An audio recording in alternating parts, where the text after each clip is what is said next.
Praise the Lord. ஆண்டவராகிய இயேசு கிறிஸ்துவின் நாமத்தினாலே உங்கள் யாவருக்கும் என் அன்பின் வாழ்த்துக்கள். தினமும் ஒரு தேவ வார்த்தை அப்படின்ற ஒரு நிகழ்ச்சியில் இந்த எப்பிஎம் யூடியூப் சேனலை பார்த்துக்கிட்டு இருக்கிற அத்தனை சந்தாதாரர்களையும் ஃபாலோவர்களையும் ஆண்டவராக இயேசு கிறிஸ்து நான் வாழ்த்துகிறேன்.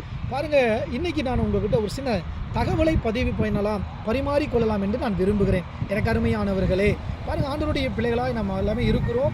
இந்த வீடியோவை நீங்கள் மாத்திரமல்ல அநேகர் பார்க்குறாங்கன்னு நாங்கள் தெரியும். ஆண்டவர் அதை அற்புதமாய் நடத்திக்கிட்டு இருக்கிறாரு. இன்றைக்கி நான் பாருங்கள், மைசூரில் இருக்கிற கர்கோலா அப்படின்ற ஒரு பகுதிக்கு என்னுடைய சபையில் ஆரம்ப நாட்களில் இருந்த ஒரு ஐயா, அவர் இன்றைக்கி வயது மூப்பு காரணத்தினால, உடல் சரீர பலவீனத்தினால அவர் இறந்து போய்விட்டார். அவருடைய அடக்க ஆராதனைக்காக நான் வந்திருந்தேன். மைசூர் பகுதியில் நெஞ்சங்கூடு என்கிற பகுதிக்கு அந்த பக்கம் கர்கோலா என்கிற பகுதியில். அப்போ பாருங்கள், அவங்க எல்லாமே இந்திக்காரங்க, கத்தரை அறியாமல் இருந்தாங்க. ஆண்டவருடைய அன்பை அறிந்து கொண்டு அவங்க ரட்சிக்கப்பட்டு இயேசப்போடைய அன்பை அறிந்து கொண்டார்கள். தமிழ்நாட்டில் எங்கள் சபையில் அறிந்து கொண்டாங்க. ஆண்டவரை ஏற்றுக்கொண்டாங்க. ரொம்ப சந்தோஷம். ஆண்டவர் அற்புதம் செய்தார். பாருங்கள், அவங்க சொந்த ஊருக்கு வந்துட்டாங்க. அவங்க இந்த பகுதியில் வந்து இருக்கும்போது அவர் நேற்றைய தினத்தில் இரவு நைட்டு இறந்து போய்விட்டார். இன்றைக்கி அவருக்கான அடக்க ஆராதனை நடந்துச்சு. நானும் மேட்டுப்பாளையத்திலேருந்து இங்கே தமிழ்நாட்டிலேருந்து இங்கே வந்து மைசூர் கர்நாடகாவுக்கு வந்தேன். பாருங்கள், அவரை ஆண்டவருடைய கிருபையினாலே நல்ல ஒரு அடக்க ஆராதனை நடக்க உதவியை தேவன் செய்தார். இந்த இடத்துல நான் ஏன் இந்த பதிவு செய்கிறேன் அப்படின்னா, பாருங்கள், இந்த இடத்த நீங்கள் சுற்றி பார்க்கணும். இது இந்த கர்நாடகாவில் இருக்கிற கவர்மெண்டில் வந்து கொடுத்துருக்கிற மரியல் கிரவுண்ட், அதாவது கிறிஸ்தவர்களுக்கான ஒரு கல்லறை. இந்த கல்லறையை நான் வந்து பார்த்ததுமே இந்த வீடியோவை இந்த வீடியோவை ரெக்கார்டு செய்கிறேன். எனக்கு அருமையானவர்களே, பாருங்கள், இந்த கல்லறைக்குள்ளே சிசிடி கேமரா இருக்கிறது. அதே போல் பாருங்கள், அந்த பக்கம் நல்ல ஒரு போர் வசதி இருக்கிறது. அதற்கான ஒரு ஸ்பெஷல் ரூம் இருக்கிறது. சுற்றியும் நல்ல காம்பவுண்டுகள் கூட இங்கு போடப்பட்டிருக்கிறது.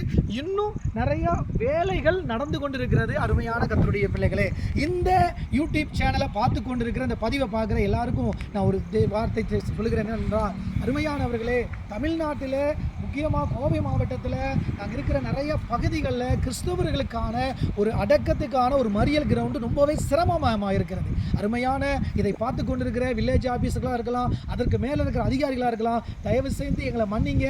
நான் குற்றப்படுத்துவதற்காக சொல்லலை. நீங்கள் பிரயாசப்பட்டீங்கன்னா, நீங்கள் நினச்சிங்கன்னா, தமிழ்நாட்டில் கூட கோவை மாவட்டத்தில் மேட்டுப்பாளைய பகுதியில் இருக்கிற எங்களுக்கு கூட ஒரு நல்ல இடத்த நீங்கள் கொடுக்கலாம். பாருங்கள், இந்த கர்நாடகா கவர்மெண்ட் ஒரு நல்ல இடத்த கொடுக்க முடியும்னா நீங்களே எங்களுக்கு கொடுத்து உதவி செய்யலாம். இன்றைக்கி அப்படிப்பட்ட ஒரு ஆட்சி தான் எங்களுக்கு இருக்குதுன்னு நம்ம நம்புகிறோம். அப்படிப்பட்ட ஒரு அதிகாரத்தில் இருக்கிற அதிகாரிகள் இருக்கிறீங்க.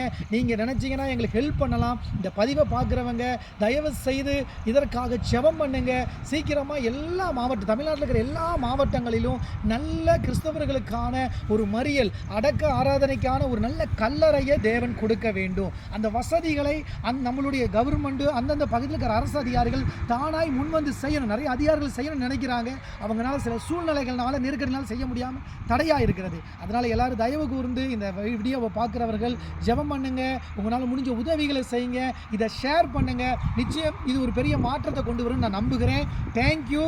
God bless you. ஆண்டவர் உங்களை ஆசீர்வதிப்பாராக.